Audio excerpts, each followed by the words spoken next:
Hello and welcome to another Matura Express English stream. Today we're gonna talk about tips and techniques.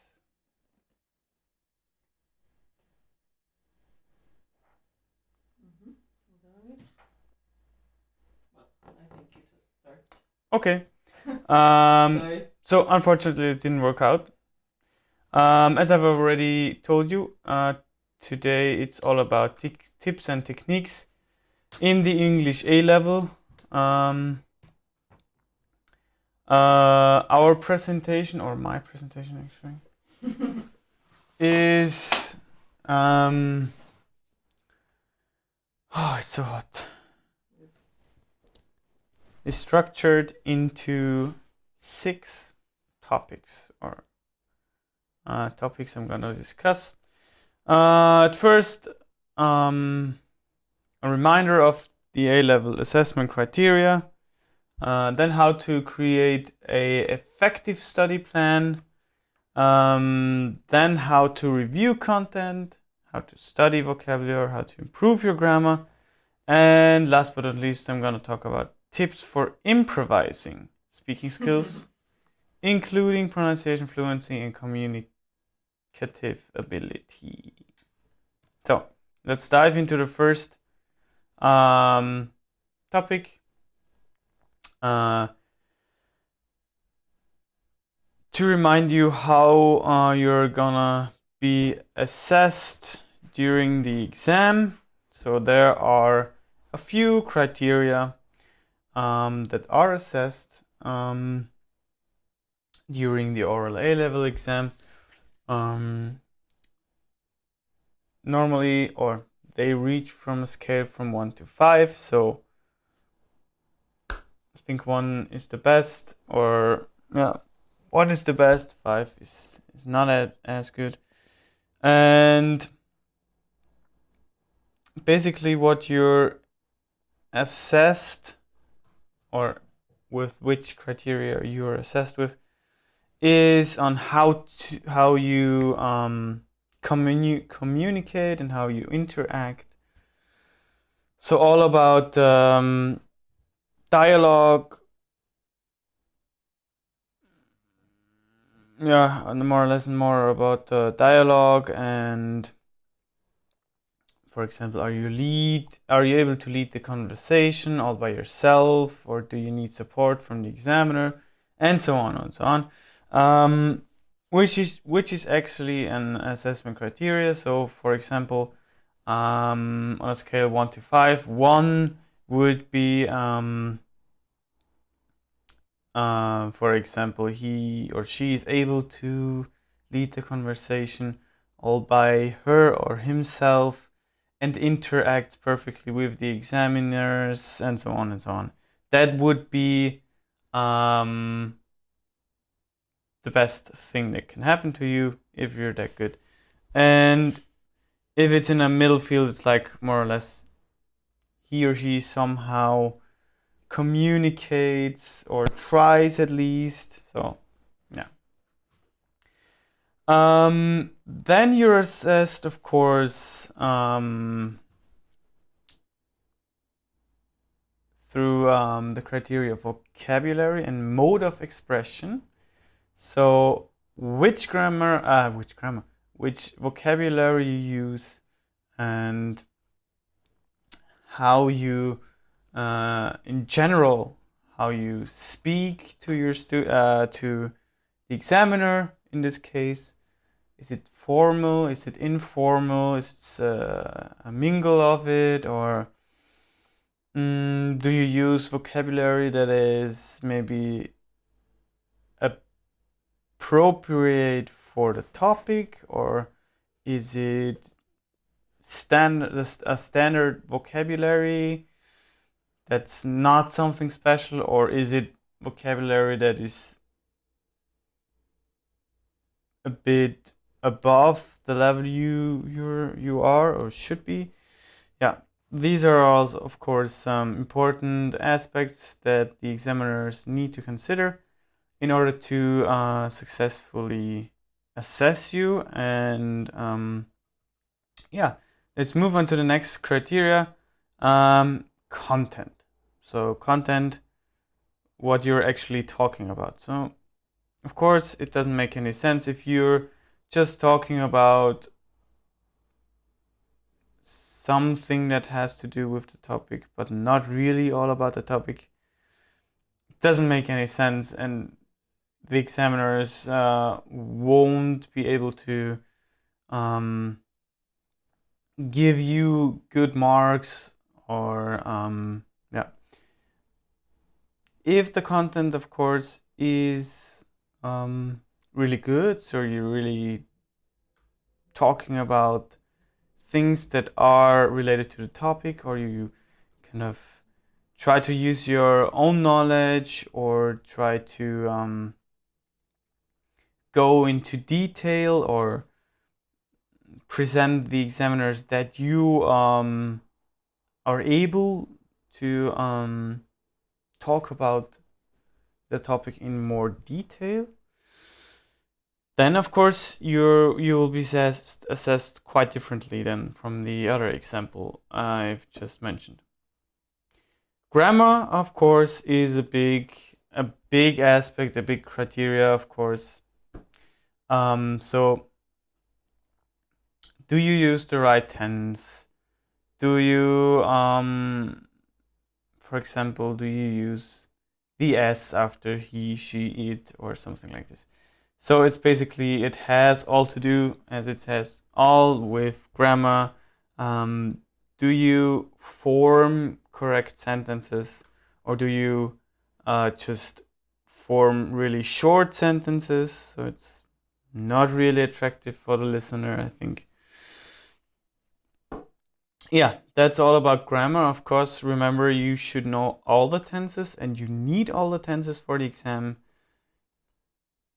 But if you have questions on this, either watch our stream or ask us, of course. Another criteria is pronunciation and intonation. And of course, this is assessed with the help of the level you should be. So it's B2 or B2 plus. B2 plus. Yeah, B2 plus. So basically, the vocabulary you have to know in order to be a B2 plus.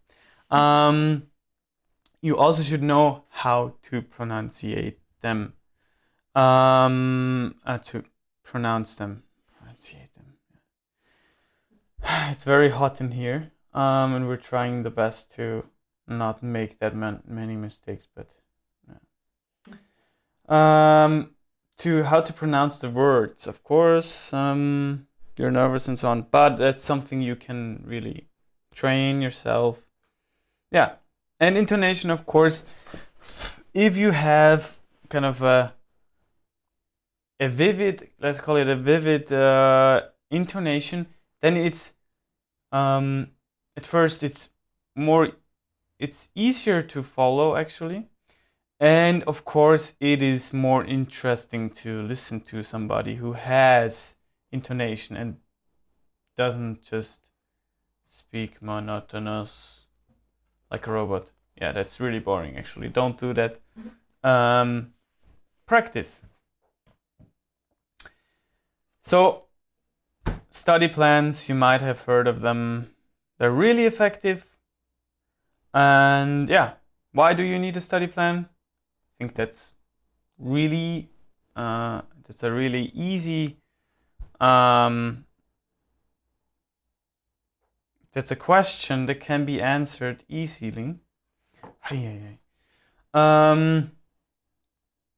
At first, of course, it helps you to achieve your goals, helps you achieve your goals faster, helps you to stay focused. It kind of course, helps you to plan your week, your day, or the months you've been studying for the exam, and helps you keep an overview, of course. So if you have small goals, several small goals, you're able to keep an overview, and yeah. learn as effectively as possible. So at first you start with setting long and short-term goals, as I've already mentioned. So not only think about the whole big topic, but separate the topic into smaller ones. It makes it way easier to do this than following the approach that it's just a whole big lot of work. Yeah. Create a list of all the topics you have to focus on. In this case, all the topics you have to know, of course. Think of the most important aspects of each topic, so it helps you also revise the things. Of course, if you're doing such things like thinking about the most important aspects. Set your priorities concerning the topic. Schedule your study time and think about leisure activities, which brings us back to the plan your day stuff. Reviewing content, of course, is very important for if you're studying for an exam. Therefore, summarize your topics, makes it way more easy. Summarize with the help of mind maps, bullet points, or short written summaries, as you like.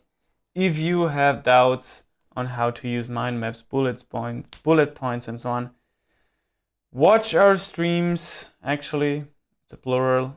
Watch our streams where we try to teach you how to create mind maps and how to use bullet points and all the stuff. So just summarizing effectively. And practice the topics and present them to a friend or your girlfriend, your family, and so on. Just that you have some kind of practice. So it makes a big there is a big difference in just revising in your head for you, so solely for you, but there is a difference in revising only for you, and of course actually presenting the topics to your friends or somebody. Highlight the vocabulary you don't know, even if you're revising. Then there might be some vocabulary you kind of stumble upon, and you get kind of irritated because you don't know the vocabulary or the word. Then you have to write it down and revise it again, over and over. Work with a vocabulary list. I think that's kind of obvious. You might use index cards if you want to do so. You can, of course. Depends on the person. Record the vocabulary to your phone is just another means of revising vocabulary. If you're the more audiophile guy or auditory guy, it's like, for me, a good option. And practice with a vocabulary app, of course. There are a lot of vocabulary apps out there. Of course, there are a lot of apps that are not that good, but we will eventually find out which one is the best. I can tell you actually. As I've told you already, studying vocabulary or revising and kind of noting it down and so on is very important. If you stumble upon a word, write it down. Don't kind of go on with reading. I know that sometimes it's really annoying, but in this case, you really need the vocabulary. Write it down. in your book, in your app, or sheet of paper, in your mobile phone, and so on. Highlight the words you don't know in a text. So if it's your own book, highlight it. If it's not your own book, just use a pencil maybe. But somehow mark it and then write it in your list. Read aloud, of course, helps you learn new vocabulary. Watch movies, series, and all the stuff with subtitles if you need to. I think it's really helpful, especially if you want to learn new vocabulary. Sometimes you just you have the pronunciation then and how the word is written, so it's very convenient, I think. And carefully listen to song lyrics. I think that's and look up the song lyrics if you kind of don't have the ability to kind of guess what the word means or guess what the singer is singing actually. Yeah. Grammar, of course. Grammar is also a big topic. Of course, you can do the good old grammar exercises, but somehow it makes more sense if there are maybe mixed tense exercises. Then you're just doing past tense exercise, but actually because you already know, it's just there are not that many options, so it's just a guessing game. I think you don't learn or you're not able to kind of really learn all about the grammar and stuff. But in this case, it's also very helpful to read a lot. Of course, you have to be careful if you're reading fiction or similar stuff. Authors tend to use their own style, and so somehow there might be something wrong in a book that is not something right in a book that is actually wrong grammatically. But so just use articles, newspaper articles. Of course, read a bit, not only tabloid and the cheap ones. Yeah, look up things you don't know.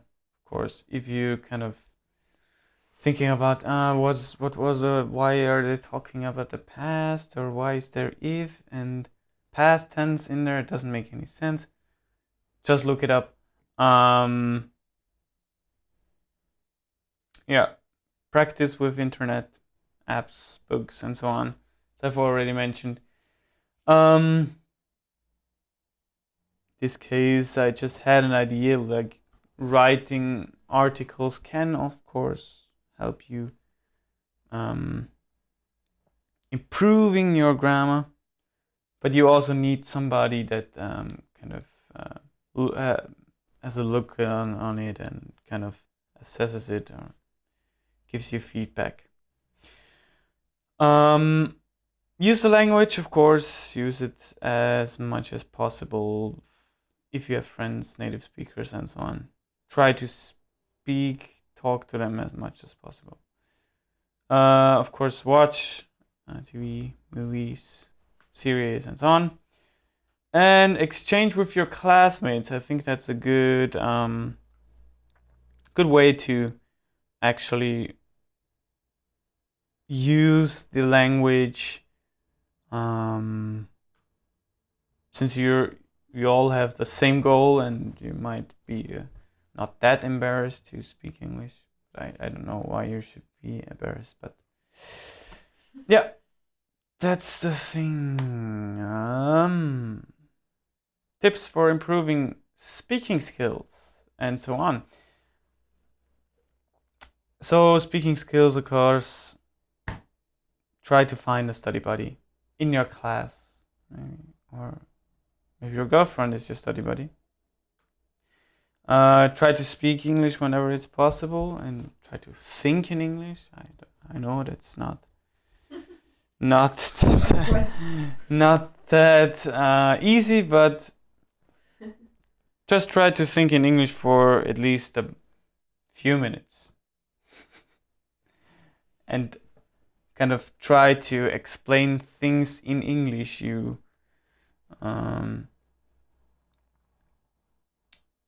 challenge yourself, actually. Yeah.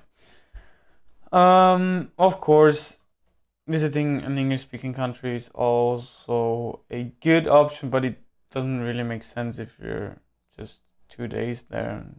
So you actually have to engage in conversation.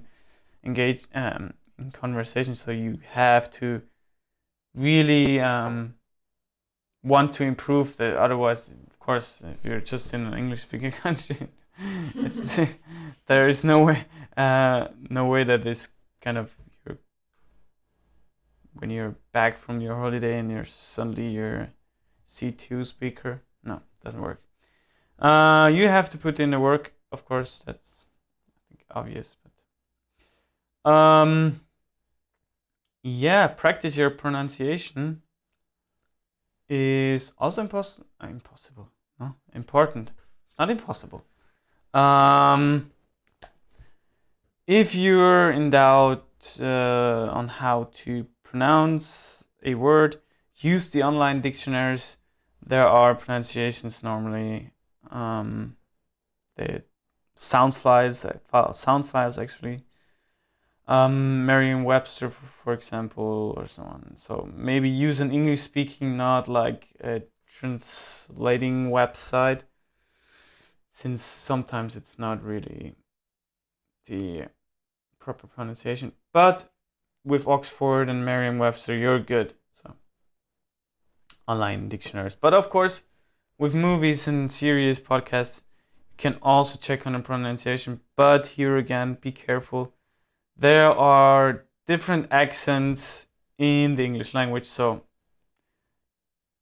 if there is a native US, he might pronounce something differently, and actually, if you're talking about the formal way of talking, maybe not the best source. Yeah, actually, that's it for today's stream. Do you have any questions? No questions. Of course, then I'd like to thank you for tuning in on this Monday evening. And yeah, wish you a pleasant evening and goodbye.